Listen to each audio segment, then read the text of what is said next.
Hey there, everybody. Thank you for joining my channel, The Magickal Solution. I am Leilani, and this is the show. This is how we grow.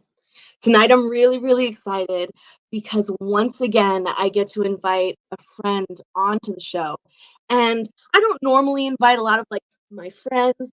They're usually business acquaintances that then become friends. But this particular friend of mine, I always was fascinated with his story.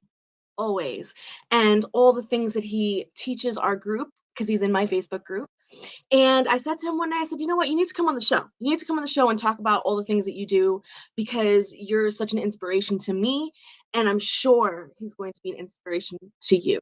So let's get to know him a little bit before we bring him on. His name is Steven, and he was raised in the tradition of Puerto Rican Espiritismo de la Mesa Blanca and was being mentored as a medium up until his mentor passed away when he was around 10. And like many Espiritistas, Stephen was baptized in the Roman Catholic faith and attended Catholic school, where his love for Mary Magdalene began. Shortly after coming out as gay, Stephen converted to Pentecostalism, where he served as a youth minister and survived a cruel version of conversion therapy. Before leaving the church, he went on to pastor a progressive LGBTQ affirming Protestant congregation for 2 years. Shortly after that, in a quest to deconstruct his Christian faith and rediscover his spiritual roots, Stephen stumbled onto the path of contemplative Christianity, of the mystic tradition, which balances his progressive Christian faith and roots in indigenous Puerto Rican Espiritismo. He has studied the mystical life of Mary Magdalene, Franciscan mysticism, the mystical writings of Julian of Norwich, and is currently a student at Wisdom School. Stephen is also a part of the Circle of the Order of Mary Magdalene. He is a father of one and a preschool teacher for the preschool he founded, where he applies many of his spiritual practices to his daily curriculum. We are going to talk about all of this stuff in much more detail. So without further ado, let's bring him on. Hey, Stephen. Hey, hello everybody. Stephen, thank you so much for saying yes to me tonight and for coming on to my show. I know there was a little bit of flip-flopping with my schedule, and you were just so flexible with me, and I really appreciate No worries, no worries. First of all, thank you for having me on the show. And I just got to give you a shout out before we move forward. I just want to thank you because you are one of those rare people in the spiritual communities that gives a voice to people of all different traditions and backgrounds. And to the everyday person. I mean, we learn so much from you, and you do it in such a not judgmental way. And you lift up the voices of all who are seeking their spiritual journey. So I just want to thank you for that. I think you're amazing. Thank you. Oh, thank you. You tricked me. You didn't tell me you were going to do that. That's just my nature. You should always expect that from me from here on out. So happy to compliment. So tonight Yes. is going to be a jam-packed night of information. And it's kind of like a sidestep from what I normally do because a lot of the people that I speak to, I mean, I've gotten sort of close to the idea of Christianity when I talked about like Catholic saints and things like that. But with you, we're really diving in, and this idea of contemplative Christian mysticism. What is that? Tell the Yes. people. Okay. Just to give you a little taste, would you be okay with me just giving you a sample of at least the centering prayer of what we do? Okay, so part of going into any ritual or prayer, we do what's called centering prayer. I don't know if you're familiar with it, but it's a form of meditation where you're not fighting off the thoughts that come into your mind. What you do is you sit in silence, and when thoughts come to your mind, we acknowledge that they're there and we let them go. We just, my goodness, excuse me. So it's kind of like incorporating a little bit of like Buddhist practices. It's kind of, yes. And this that. practice was developed by Thomas Keaton, a mystic. He's a contemplative monk. And it's kind of like that. And what you do is, like I said, you release it. And we'll find out why releasing is so important. And so what I'm going to do is we start off with a little chant. And if you do not want to use the word God, and I tell people all the time, we need to take a break from the word God or the name God and just ascribe a different name. Agreed. The cause of so many. It's so yesterday. Hello. And so what we do is we'll say like a little chant, and it's out of the Psalms, and it's be still and know that I am God. And what we do is break it down into 4 segments. It's be still and know that I am God. So we're coming before the great mystery we call the Creator or God. So be still and know that we are God. Then we go be still and know where we are. Be still to ground ourselves, and then just be present in God, in that great mystery, in that silence. So I'm going to burn a little Yerba Santa from California as we go into a little bit of prayer. And now I'm going to ring a bell, and I'm going to, excuse my chanting, I'll chant it, and then we'll go into 1 minute of silence, just 1 minute. And when thoughts come to your mind, just release them.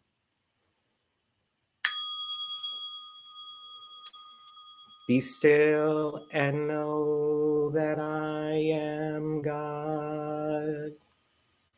Be still and know that I am. Be still. Be.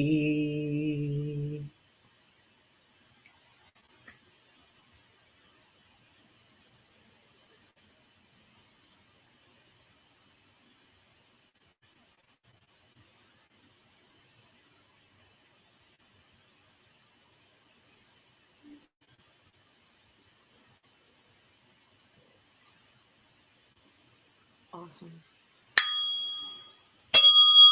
There goes my little bell. Love it.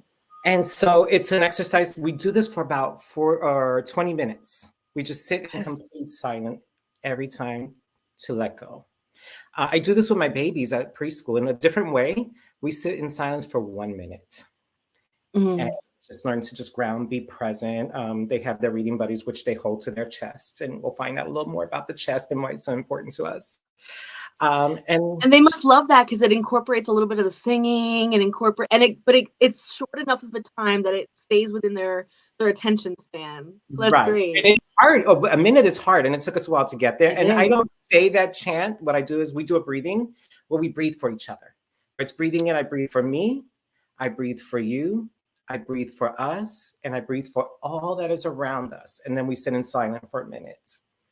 And then you guys, when we get into the part of his preschool and the things that he's doing with the kids, it's amazing. It's amazing. So you were saying that, you part of this process is definitely being still, meditating. That's a large part of this process, contemplative mysticism. So there's like different components to it. So contemplation and mysticism, I'm going to give you my version of what it means, which it is a big, excuse my French, FU to religion and to dogma and to everything, because it goes against everything and it takes away all of that, all of the fluff. It removes all of the fluff. It lets it all go. And it goes down to the core center of, how can I put it, of digging deep in. I won't want to say spirituality because me and my that term spirituality. And so what contemplation is, it's a form of prayer. It's a living prayer, living in action, where you're in a state of being present at all times with the Creator and with everything that's within your reach. You're just in a state of presence of enjoying that moment and seeing things for what they are. So it's very non-dualistic. That takes a lot of practice. Dualism does have a place in this world. However, when it comes to mysticism, the goal is oneness. And Yes. so where we don't see male, female, black, or white, what we look for is that oneness, how we connect to one another. So that state of contemplation is like a living prayer in action. And we are taking in the moment, we are opening ourselves up to our everyday life and really Mm, taking it in and seeing things for what they are, not mm, what it's been filtered to us through.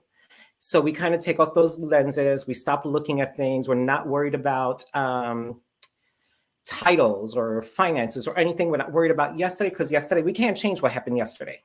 right. We can change what's happening now by being present and how we're moving forward.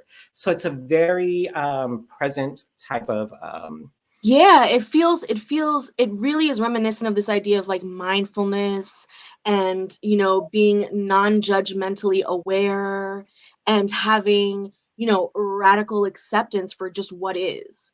But right, yet, and by what I mean by radical acceptance of what is, it doesn't necessarily mean that you condone or that you approve of what is. It's just you see it for what it is and you're just like, okay, and you just kind of move on from that space. right, Um, that's amazing. Yeah, and they use that a lot in therapy, but as a response to trauma and as a response to, helping get over anxiety and depression. Whereas this here, it's reworded, repackaged differently because this is more about being sort of like what's the right word? A third party observer. right. Really looking at the world through the eyes of spirit, not through the eyes of just yourself. Right, and it's an ancient practice too, which came out of the birth of monasticism back in the early days, where people went out into Africa and into Syria, Palestine, and they went out into the deserts just to be alone and to be Mm, present and to really take in the teachings that they've received of wisdom and everything else, which wisdom teaching comes into it, and then that yes. leads you into this area of mysticism and what the mysticism is, which is a total surrender, a letting Mm, go, a detachment of things with the goal of being present and being one with the creator. And when we get to that point, then we recognize the creator in all things. And it's that yes. state of enlightenment, that state of awakening, which is, hey, today is spring, let's wake up. Yeah, first Yes. day of spring, so it's perfect topic. But Yes. it's about that oneness and that enlightenment where you just become aware that you are before the maker, naked and vulnerable in this void. And I'm going to share really quickly, there is a book. This is a classic for those who study the contemplative path. It's The Cloud of Unknowing. And The it's, cloud of unknowing? yes, it's The Cloud of Unknowing. It was written by, nobody knows who wrote it. It was written by a Trappist monk. That's all we know.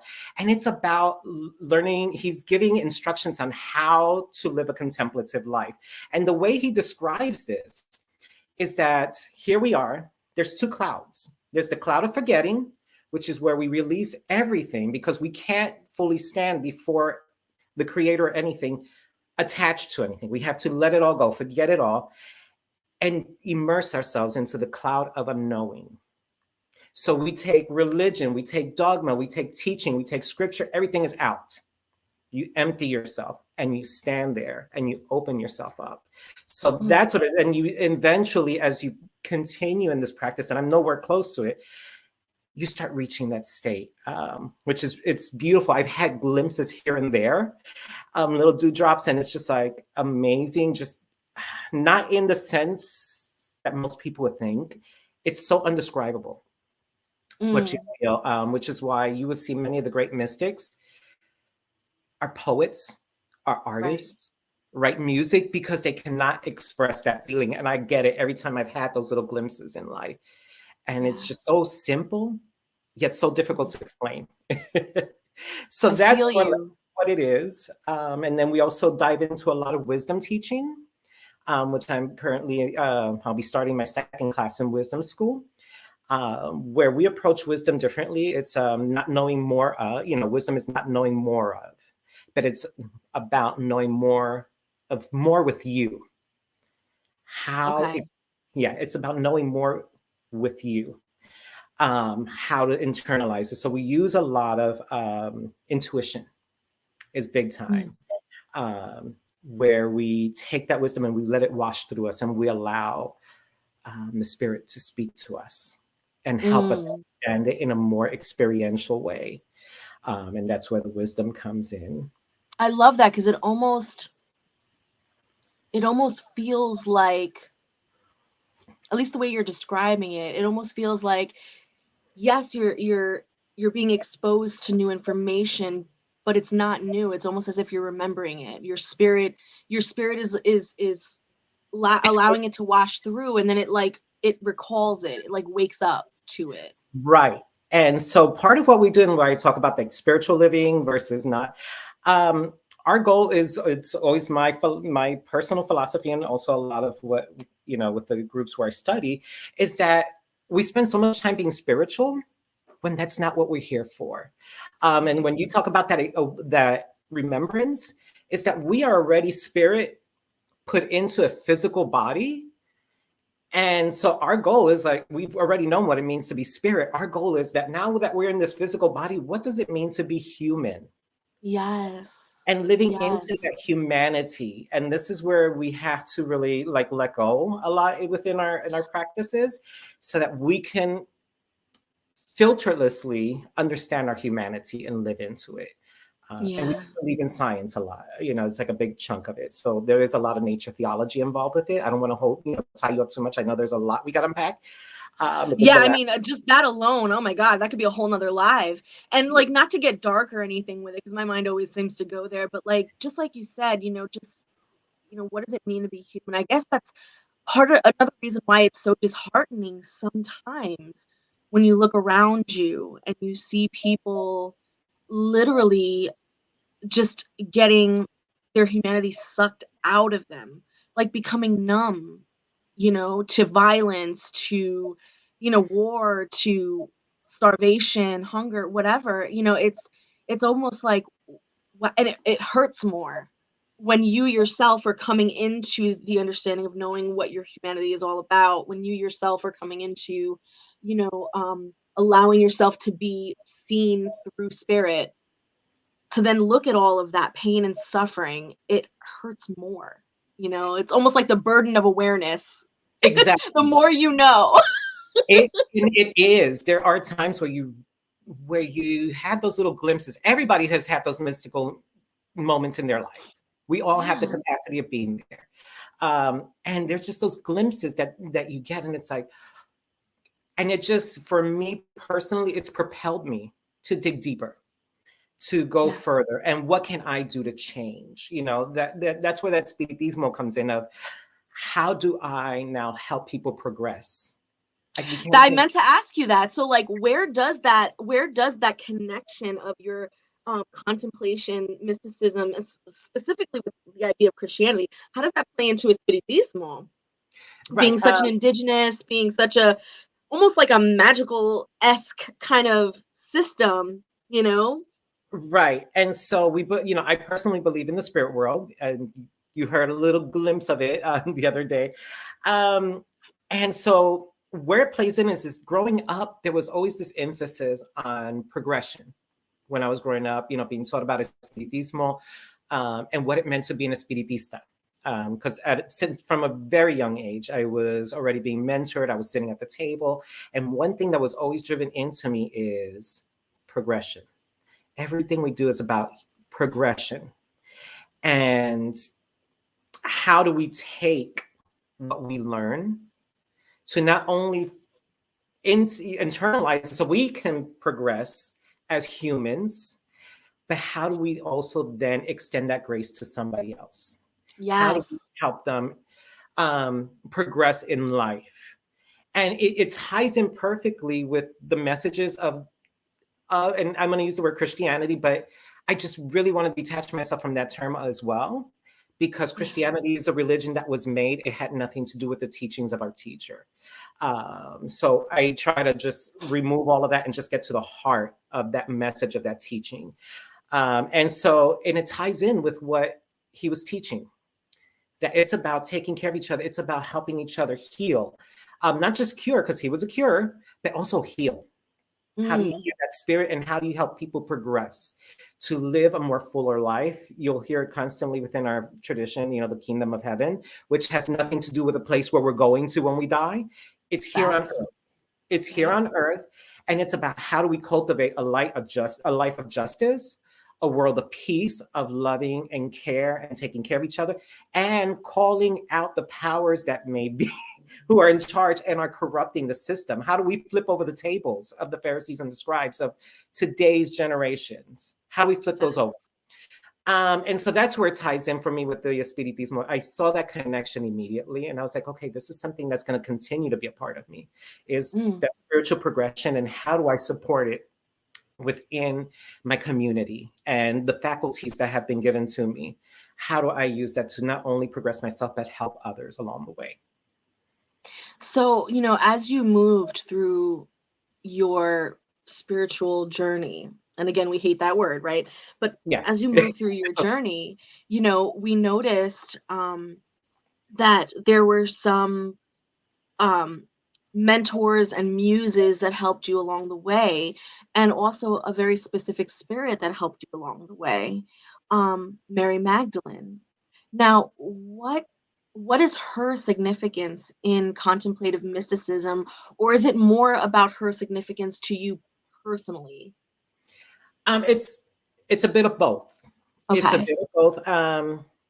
So from a very early age, I was always fascinated by her story. In Catholic school, I was always fascinated with her story, everywhere I went. And growing up Espiritista, they were always like, oh, tú eres hijo de la caridad del cobre. And, they always had her little statue next to me. But there was this big connection with Mary Magdalene. I don't know how they didn't see it. So I believe she is my guide. I believe she was sent to guide me because her story kept calling out to me. And I'd get in trouble for talking about her. In Catholic school, my 5th grade teacher was like, you don't talk about her. She was a dirty woman. She was repentant, blah, blah, blah, blah. You need to find another saint to talk about. And so I was always kind of shy and never really got to understand her story. I just heard bits and pieces. And then after I converted, that I was going through my conversion therapy, what they called conversion therapy at the time, I was drawn right back to her again as I was studying the scriptures. There was just something about her that I needed to find out. There was a story there that I needed to find out, but it was drowned out by everything. And once again, they were like, Brother Stevie, if you're going to learn to be, be a man of God, you got to leave her alone. You can't learn from no women folk. You got to learn from the men folk. You find yourself somebody like Peter or Paul or somebody to study. You leave Mary Magdalene alone. Leave it to the women folk. That's not for you. And so secretly in my house, without realizing it too at the time, I was practicing contemplation. That's why I'm like, I stumbled on it. I really didn't. And mysticism, that I really got into studying, seeing more of the story, and it led me to dig deeper. And so I got to see Mary the contemplative that we don't normally see. And so I continued on this journey of researching her life. And lo and behold, I discovered what has been filtered out by the many years of misogyny, the many years of this patriarchal society that we live in, that was filtered through the Roman Empire, everything. I got to remove those filters and really truly get to see this wonderful woman for who she really was. And in it, I found the power to heal. I found the power to heal because I understood she was not this prostitute who was repentant and, she was a very strong woman who did her work. She did that inner work of mysticism, that mystical contemplative inner work of dealing with those demons from within with the aid of our teacher, and was the only one to actually get it at the time what he was teaching. She was the only one, because Paul and Peter kept messing up. He was like, Hadn't done. Jesus all the time was like, "Get thee behind me, Satan! You ain't got nothing to do." Right? And she was not the one. And even she got it so well that even till his death, when all the men disappeared, she was right there by his side, always there. And the only reason I believe she was the first one to witness him, in whatever form people will take that as, is because she was the only one who got it, and she was the only one who can relay the message with authenticity and with truth. She was a very powerful woman. And in her journey, I discovered for myself that healing through that contemplative practice of digging deep, going within, and allowing myself to do away with a lot of what was being thrown my way, and coming to realize who I really am, who I was created to be. And, you know, part of our story, how we believe in her, is that in this journey, we believe that she is actually the woman at the well that Jesus encountered, the Samaritan woman, which is why there's a lot of hush hush around it, who was married to, I think it was like 7 different men or 5 different men, and she was not married to the man she was with now. And she's there in the middle of the day, in the heat of the day, getting water, because she's not wanting to deal with the shame that came with everybody pointing their fingers at her for how she lived. She wasn't going to keep these men. You know, everybody's like, oh no, she was probably the one who booted them out. She you know, I see her in a pantsuit. I see Mary in a power suit. She was a boss bitch. Yeah, it's just like, no, you don't want to know. I ain't gonna do that. But and then we hear about those 7 demons that were casted out of her. Right. And automatically people think about it the wrong way. And I think that, you know, just from my study and my prayer and my contemplation, I came to understand is that she had to undo all the crap that society put on her.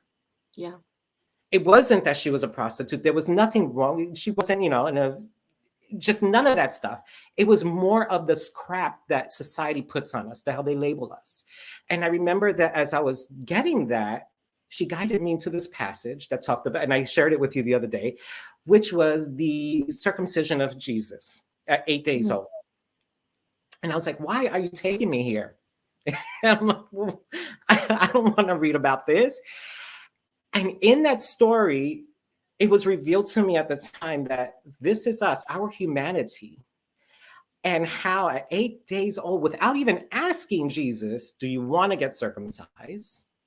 That decision was made for him. He was already told who he was. He was never given a chance, just like we are never given a chance to identify ourselves to people, to tell others who we are. Those decisions are made for us. We are told at birth, because your sex is male, you are a boy, you're going to have girlfriends left and right. You're going to wear blue. You're going to be a girl. You're going to, you know, all those decisions are made for us, and never do they take time to ask us who we are as children. Never do they facilitate an environment in which we can ask ourselves who we are to ourselves. And again, like you were talking with Mary Magdalene, you know, this idea of casting out the 7 demons, I can definitely relate to you in the sense that it's sort of like going to therapy today and dealing with trauma work from your environment, you know, what your parents did to you, what your school did to you, you know, what you went through. And it's the same thing with her. And, you know, we and it also kind of describes her as well as being almost like a mentally unwell person. Like, it wasn't just like she had demons, she was also like mentally sick, at least the way that they described it. And I feel like you see that again today, you know, when you look at people who are processing their trauma but don't have the right languages, don't have access to therapists, it will manifest as certain behaviors that seem unwell to the society that conditioned them to respond in that way in the first place. Exactly. And they had no say in that, you know? So yeah, for sure. And that exactly is what took me deep in there, to where I was like, no, there's nothing wrong with me. I'm responding this way because of what I've been told all my life. Yes. So just like Mary, then that gave me the courage to say, you know what? I need to go within. I need to let go. I need to stand before my creator. Let my creator remind me who I was created to be on this earth, with love, with care, and with a purpose. Yes. And that's when I started. And this is when I really left the church altogether, because I was like, I can't deal with these filters. I can't, because this is not what I was created to be. And this is not the message I can teach. I can't move forward with that. So I'm pretty much, once again, a solo practitioner, what have you. I have my little mentor group.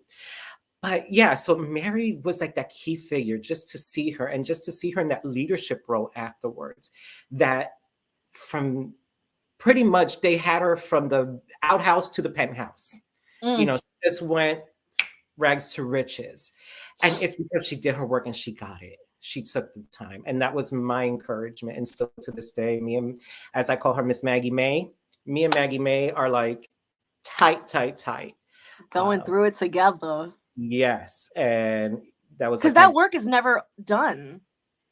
never. It's never done. It's a constant. I mean, lifetimes, plural, of doing this work to progress, to elevate that spirit, just like in Espiritismo, to progress and to elevate that spirit. It's not a once, go around. You're doing this several lifetimes, and so when you can find a spirit that really exemplifies your story and really inspires you in your story, man, that's a blessing. That is a blessing. So many people are looking for their story, And there was many times I tried to walk away from the faith.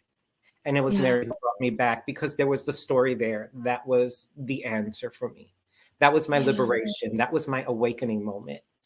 It was through her story that I awakened. So that's why and that's why I always keep the rose, which represents her. There's a beautiful poem that we utilize to chant and to meditate. And it says, I'm going to mess it up, it's paraphrased, and it says, how does the rose open up and give the world, her beauty? It takes the encouragement for the sun to open up. And when you're just this beautiful rose, and it takes that time of healing light to come into your light, to open up to that light and be encouraged to open up and be able to just say, you know what, this doesn't define me. This has no power over me anymore.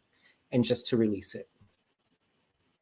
So if you were to say contemplative mysticism as a whole, and I mean, obviously you've incorporated the Espiritismo, but as a whole, because when I hear the word mysticism, right, usually it comes with a lot of baggage. Like you'll hear things like, aesthetic mysticism, where people are like whipping themselves in the back, or like fasting and going through these like, tumulus like stuff to body to like get closer to God. Or you might see, people, going into a room and praying for 40 days straight, not coming out, not for anything. So you see a lot of like extremes when you think of this idea of mysticism. And I love how what you're talking about is more you can go inward without doing all of that extreme stuff. I mean, finding inspiration in a book, finding inspiration in a live that you stumble upon on YouTube, finding inspiration, in spirits that you research, all of that. And then like you said, letting it wash over your spirit and really like contemplating over it, thinking on it. Am I like in the right vein in terms of what that really means? Yes. So I think just with everything, especially we live in this world, today's, even my growing up generation, I'm a Generation Xer. There was just so much influence on finding your identity and making yourself different. And so everybody's going to I think this is where I come across a lot of, is that people will take, how can I put this? They will do like what they did with the Bible. They take things at face value on what they think it is, or they change it to give themselves a better image, because that's something that's important in our society. And they go in it blindly. So like, I've had people come up to me that like, oh yeah, I'm a mystic too. I'm a mystical unicorn from Rainbow, Rainus, whatever. And I'm like, oh, that's nice. So what does, so we get into the conversation and I'm like, that's very whimsical. Thank you. Have you alchemized the soul yet? Yeah. It boils down to a lack of understanding of what it is, because there's so much out there and there's so much need for identity. How do I identify myself? I need something that's going to make me stand out. So I'm just going to pull this name and I'm going to give it to myself because it's going to make me feel important. And when you take the time to really look into it, when you look at, like, even in many of our classes, we're studying Sufi, we're studying Buddhism, we're studying Taoism, because we see that's the one thing about the mysticism that we study, is that it's universal. It's universal. It's the one truth that goes through all. Yeah. That there's one creator. We were all descendants of this creator. This creator put us on earth. And our goal, in this quest of mysticism, is to connect and find ourselves, to feel that, you see the Turkish dancers, I can't remember the name of the dance, where they're spinning. Shit. It starts with a D. I know that. That they're spinning because it's like a meditative state of their reaching that oneness with the creator and with the universe. And this is what we study. We look at their writings, we look at the Buddhists, we look at all that, and it's just so together. It's so woven together. We draw from it. There's no shame. This is where I say it says F you to religion, because we incorporate them and we see them as our siblings. We're together. We're one people. We share this common truth. And it's true. You can see, like you said, you can see mysticism in all practices. That's why to identify as a Christian mystic through the order of Mary Magdalene is a very specific form of mysticism. They also have mystics in Islam. They also have mystics in Judaism. They also have mystics. You can find them everywhere, but a lot of them are specific to those particular traditions. Because if you don't, I mean, and this is not to say that you can't specify, but the likelihood that you don't specify what kind of mystic you are, you can easily fall into the trappings of being called an eclectic, just someone who just Bingo. Cherry picks whatever out of anything. But that's not necessarily the case. It does involve, the specific scriptures you do read, and the specific spirits that you do end up working with and guiding you. So that does inform what kind of mystic you are. Am I right? Exactly. No, absolutely. It does. I know for me, and again, we live in, thanks to number 45, who shall never be named in this house. Dervishes. They're called dervishes. There we go. Thank you so much. He brought out the ugliness of what Western Christianity has become. Right. It's strayed away so much, so, and it's difficult. Sometimes it's even difficult to share that part of you. But I had to reclaim it, and this is why I share it. It's like we have to reclaim the true essence of what it was. It has nothing to do with all that nonsense that went on, and what he pretty much incited in people. Is that this is the opportunity. We were just talking about it the other day, to really, this is where we have to do the mending and really highlight, just take away all this stuff and really highlight the heart of the message. And the heart is very important to us within our tradition, because this is where we do all our work here.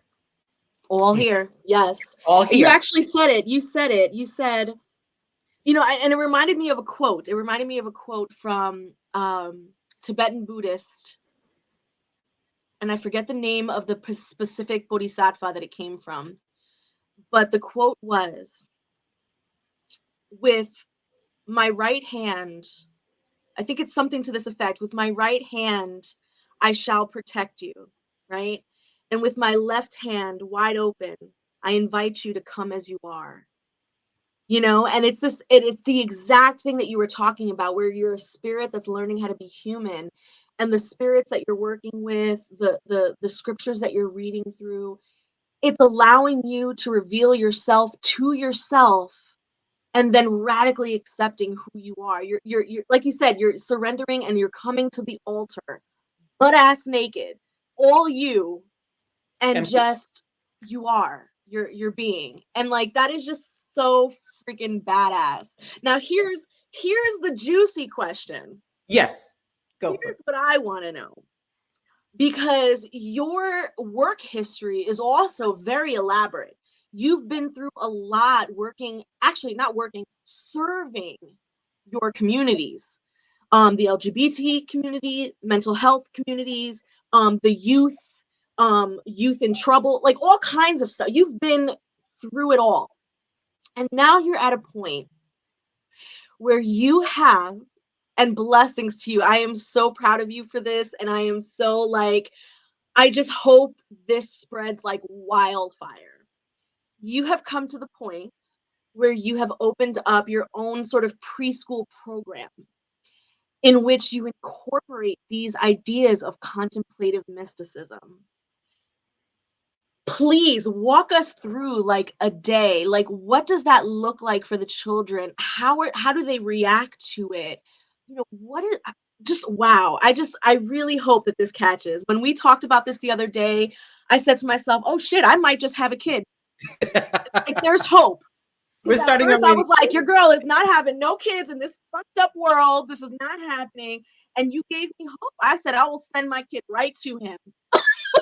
And you know what? That is my mission right there, is that our babies need to see life for what it is before they enter into this crazy world we live in, you know? And so the name of our program, well, this all happened thanks to COVID. If anything good came out of COVID was This. I think many of us got to reinvent ourselves.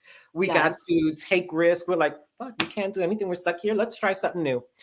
My program closed down due to COVID. We weren't opening, and unemployment in California. Have you heard anything in the news? Nightmare. I went a month with no money. It was crazy. So I had to, honey, I'm a New Yorker, Washington Heights. I know how to hustle. Okay. That is part of it's in our DNA. Yes. It's our DNA. And so I was like, you know, I approached one of the families, and they approached me, and they were like, you know what, we need to do something. If you need, I know you need care right now, and I know you need something for your baby. I'm willing to do anything you need, you know, I'm at your service. And they were like, no, we actually want you to help us as well. And so what we did was we created a pod of 4 children. It started off with 2, and now we have 4. And the other 2 families were families who were going to enroll. And that, honey, when I'm talking about, you know, do justice right here, written on my shirt, how I came across these 2 families, at least one in particular who I love very much, was that this family was rejected from our old program because one of the, you know, it was a social justice program, and one of the parents just did not fit the description. Same-sex couple of color. And I was like, no, this is where I have to flip these tables over. This is the only safe place for this child. And I'm not going to sit by and have you guys deny her this opportunity. I refused. Yes. So I took my stance, and eventually I ended up quitting. Over, you know, this was the major bulk of it because there was no way to reconcile this for me. I was like, I cannot reconcile just denying this child an opportunity. So I brought this family in as well as the other one. And it gave me the opportunity to recreate it, to put children at the center of what we do, which is why we call it Honoring Children Early Learning Village. We are a village. I'm the elder.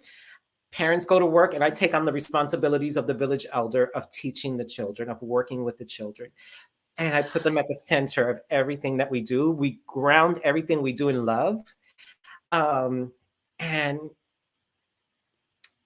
the idea is that children's rights are human rights, and that children have the right to be in a safe environment where they can be themselves, love themselves, learn to who they are, learn to know who each other are, who our neighbors are, and learn to take in this thing called life.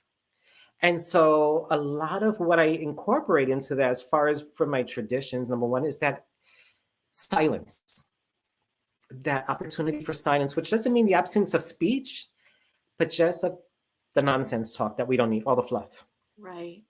And so we have our little exercise in the morning where we're breathing, we're holding our heart, giving breath to our reading buddies, and then talking about how do we feel? What's inside of you? What are those big feelings that you're feeling right now? And we give that safe space to share it and to problem solve with each other. I see you're feeling sad, and you know, what can I do to help you feel better? So that's part of what we do, you know, in our morning routines. We are very nature-based. So it's like children just run out, this backyard is amazing. It's like a dream yard for me. up in the Oakland Hills with the redwoods as our backyard. And so Yes. yes, I take them. I try to go at least once a week. That's where we originally intended, to the redwoods. Just spend the whole day, no toys, no books, no nothing. Just run free in the environment. And that to me is special because this is where that contemplativeness comes in. This contemplative mind of, let's just sit out there and let's be one here. Let's just see the birds. Let's just see the plants. Let's just put our hands in the soil and reach deep within, connect with it, see it for what it is. And one of the things I do with them out there is I never tell them what they're looking at. I let them tell me. I'm like, I see them and I'm like, okay, what are you looking at? Would you like to describe it to me? You tell me about it. Because remember that whole circumcision thing, I'm not going to tell you. I want you to experience What it is your experience? Yes. I'm not going to tell you it's a butterfly until you tell me. And then what Yes. you tell me it is, that's what it will be. Because Yes. this is how you see it. And it's allowing them that opportunity, like I said, to explore, to be curious, to take risks. I mean, we're climbing trees, we're watching things grow in our garden. We have a very close relationship with the wildlife around us. Every morning we come out and we greet the raven, which is our favorite animal. We have Raven always coming to us, and we give thanks to Raven because I also include a lot of indigenous spirituality in there as well, which is very closely connected with mysticism and contemplative practices. And we're thanking the plants. We're asking permission anytime we want to pick something. And my kids are always talking. This is a cute thing. We're always singing about, like, if somebody's being rough with the plants, they belt out a version of John Lennon's "All We Are Saying Is Give Peace a Chance," but they're like, "All we are saying is give plants a chance." And girl, let me tell you, it's not this idea of punishment or scolding or don't pull out that plant. It's an opportunity for the tribe to heal the person who's ripping out this plant. yes, But through music, through awareness, that's awesome. Because I meant to ask you, like, how do you deal with like naughty behavior, or if someone is, doing whatever? That doesn't even exist in our vocabulary. We don't have bad children. We're all learning. Like I said, they're little humans who just came into the world. They don't know Anything. It's true. Exploring. It's true. They don't know what's right or wrong. It's like us. It's almost like us going to another planet and starting from fresh. It's like, what is this? Oh, you can't touch that. It's like, who the hell are you? I'm an adult. Right. That's the way it is with children, and we have to let them learn through exploration. And so I do a lot of redirecting. We do a lot of restorative behavior modification, you could call it, which is like, okay, so what do you think we can do? Okay, what would be the next step? How do you think, letting them talk it out, which is something we need. And this is how, again, they can go deep within and really think about it, because we reflect a lot. That also helps with emotion regulation as well. Bingo. Because when you talk it out, it calms you down as well as you're letting it all out. So yeah, no, that's great. Oh my God.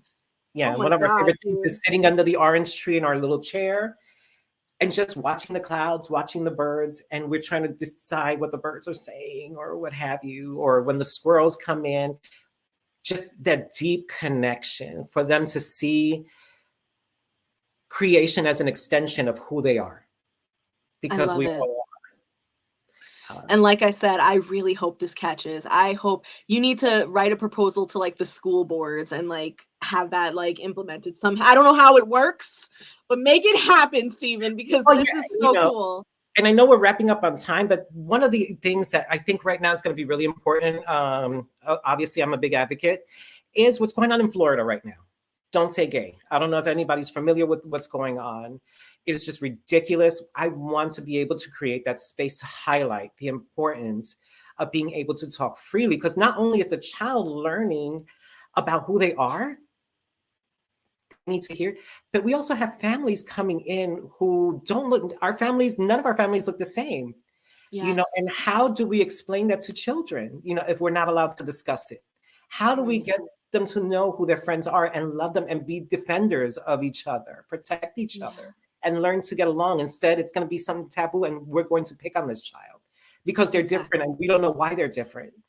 But they have two moms or two dads or a mother who looks more like a man, but she says she's a she. You know, what does it mean to be transgender? They don't know that. So because there's so much going on and we're not having those conversations early on, it's so harmful to the children It who, is.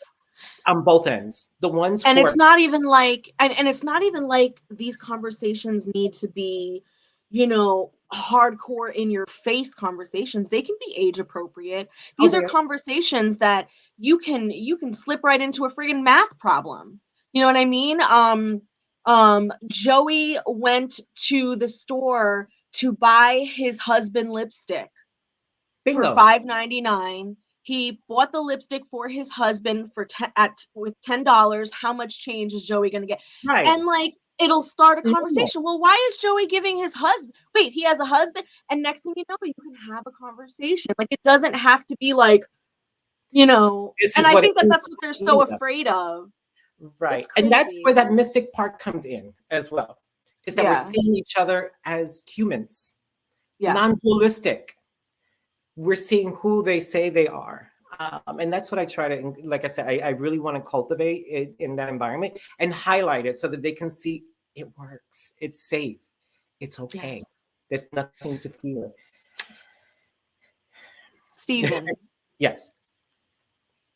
if you could say, just based on your journey as a whole, you know, what you've been through, how you've healed, the spirits that you've worked with, the spiritual practices that you had gone through, and the service and work that you have done throughout your whole time. That's a lot to pull from. If you could say one thing or something to an LGBTQ member who is looking for identity in the spiritual spaces, what would you say? And I know that's a loaded question, and by all means, take your time. I'm a Cancerian. Okay. I know what it's like. I've been there. And love, number one, love yourself. Fuck the world and what they say about you. Excuse my language. But I had to go through that fuck you stage. Yes. You are no accident. You are no freak. You are no mistake. You are beautiful. You are a divine creation with the who was brought to life with the breath of our creator. And breath is life. Breath is love. And our creator breathed that breath into you and brought you to life just as you are. You are loved. You are beloved. You are everything, no matter what the world says. Do not allow anybody to tell you who you are or what you should be. That is your journey, your life, and your story to tell. And don't let anybody take that away from you. If anything, you know you have a friend here who loves you and who is always going to be here. And, you know, with that, you know, I just want to extend, I have done work as an LGBTQ pastor in understanding the lies and the misinterpretations of the scriptures and how we're not condemned. We are loved no matter what. We are loved. And I can help you navigate that. Just hit me up. That's something I do with all my heart because I don't want one more person to go through what I went through of standing there at one point, even contemplating why am I in this world where I'm not wanted? Is it easier just to unlife myself or do I fight?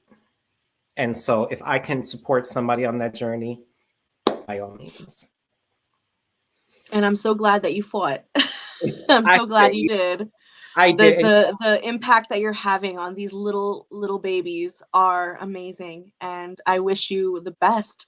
So how can people get a hold of you? Where are you? What your email, your social media?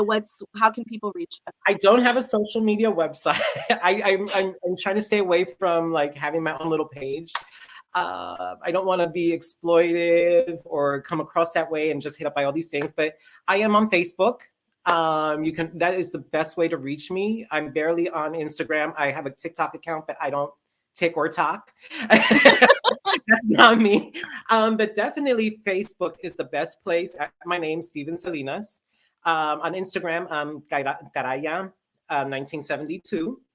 And you're welcome to hit me up. And I am just always available to support you in whatever way I can. Steven, thank you so much for tonight. This was, I feel like we still have 8,000 more things to say about everything. And I might have to invite you back for a part 2. No problem. But I appreciate you so much for saying yes, for giving this information out. It was so enlightening, and it helped me to reconnect, because I know when I was going through my journey in the beginning, I started with alchemy, hermeticism, and the mysticism around that practice. And that fell off. That kind of like weighed as I moved through the witchy stuff. Mhm. And, you know, to hear all of this again just makes me want to reconnect again. So thank you for that inspiration. Thank you for what you're doing with the babies. Yeah. And thank you for fighting, for being here. You're amazing. Thank you. Thank you. Let's say hello to a few people who came by. Let's say hello to Mars, to Mystic Mel's Marie, Tyrone, your boy Sancisto Brujo Luis. Who's Stotler to my Waldorf? What's that? Who supports the started to my work. That's Luis. And normally I can interpret Luis writing. This one, he killed me with that one. That's what I'm talking about. We have Tina here. We have Mars here. We have Sania. My husband Archie is here. We have a lot of people. So thank you guys so much for joining us on this live tonight. And make sure you like, comment, subscribe, and share this live and all of my social media platforms at The Magickal Solution. And once again, Steven, thank you so much. You guys have a beautiful night. And don't forget, this is how we grow. Yes. Bye, guys. Thank you.